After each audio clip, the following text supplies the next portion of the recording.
Hey Frontline fans, welcome back to Comic Frontline and fans. You're back with me, Mike Spider Slayer, getting ready to do that all-important comic book review so you the fans can make a decision on what comic books to buy. And today guys, we're talking about new #1 issue. If you didn't check out the 0 issue, you might, because this is Inhumans vs. X-Men issue #1. This is the book that has a hefty price tag of $5.99. However, you get a nice cover and you get a really thick book here. This is a really dialogue-heavy book, but if you appreciate tactics and preparing for a war and things like that, I think you're gonna like this book.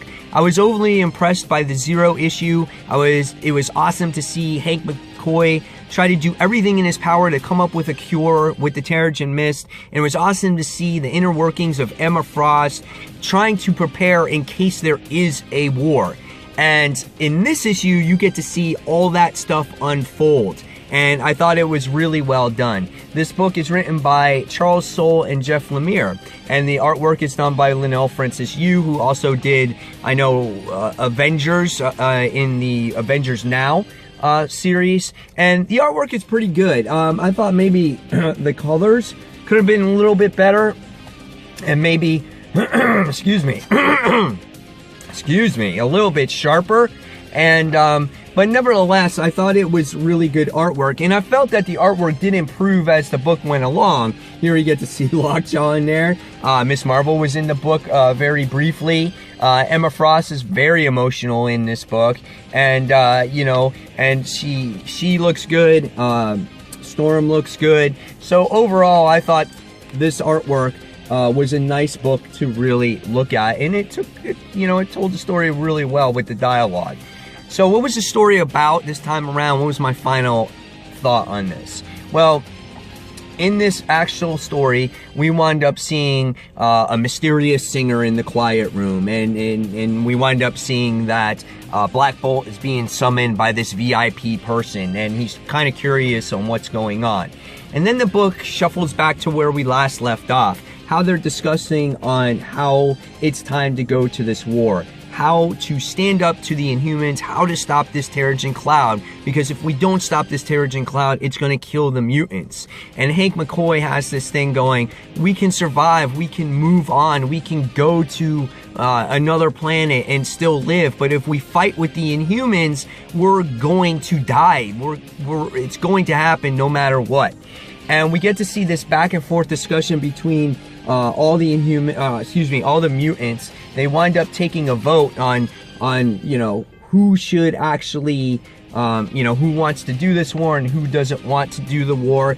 And you get to see Emma Frost's plan come into motion. You know, she thought all this stuff through for the past 8 months, and you can see that they're very they're planning for all contingencies, and it was really cool to see that plan in place, how she thought everything up of how to stop Karnak and how to stop, Lockjaw, and how to stop all these other types of Inhumans so they can be successful in destroying this Terrigen Mist. Once they take the vote, of course, Hank McCoy wants nothing to do with it, and Storm basically stabs Hank McCoy in the back, and she's kind of like, why? Aurora, why are you doing this? And Storm sits there and says, this is my plan too. And that was a pretty emotional moment there, because of course Hank is the scientist. He always wants to see things through, and he wants to solve things in a peaceful motion, but yet this is a way for the mutants to keep on surviving, and I can see their point of view. Then you see all the plan start to take a foot here. You get to see Emma Frost try to use her seductive ways to get Black Bolt into the VIP room, and we wind up finding out that the mysterious singer is actually Dazzler trying to stop Black Bolt.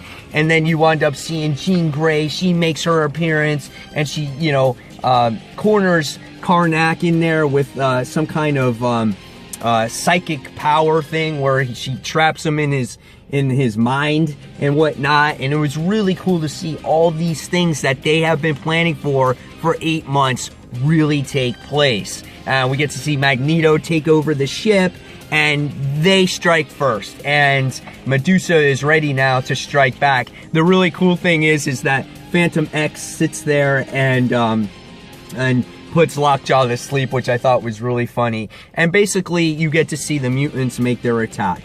And that's how the issue really ends. What did I think about this book? I thought it was phenomenal. Like I said, if you like strategery, if you like, you know, how to see how things were thought off by Emma Frost and then seeing them come into motion, I think you're going to really enjoy this book. I think they took a lot of time and effort to write this one. You can tell because it is dialogue heavy. It's an exercised issue, but if you take your time and you actually read it, I think this is a really well written book, and they really took their time in planning out this war. Why should you care? You know, you really can sit there and say, well, I don't care. This should have happened 8 months ago when Scott Summers died. Well, you can look at it this way and be like, they were secretly planning this the whole time and they didn't want to, you know, spoil anything for you. If you put that aside, you will really enjoy this book, and I thought it was really well worth the money. You know, like I said, little dialogue heavy, but if you enjoy it, the story here, it's gonna fly by, and it did for me. As well. I gotta give this one a 4.75 out of 5. Don't think this is a gimmick. Don't think this is a joke. It's a really well-written book. And guys, now it's your turn in the comments below to tell me what you thought of Inhumans vs. X-Men issue number 1. Did you like it? Did you dislike it? Do you care? Guys, as always, thank you so much for supporting Comic Frontline. If you like what you see, keep watching, subscribe, and don't forget to check out comicfrontline.com. Don't forget to check out our live show each and every Tuesday night. And fans, this is Mike Spider Slayer signing off, and take care, guys. Bye.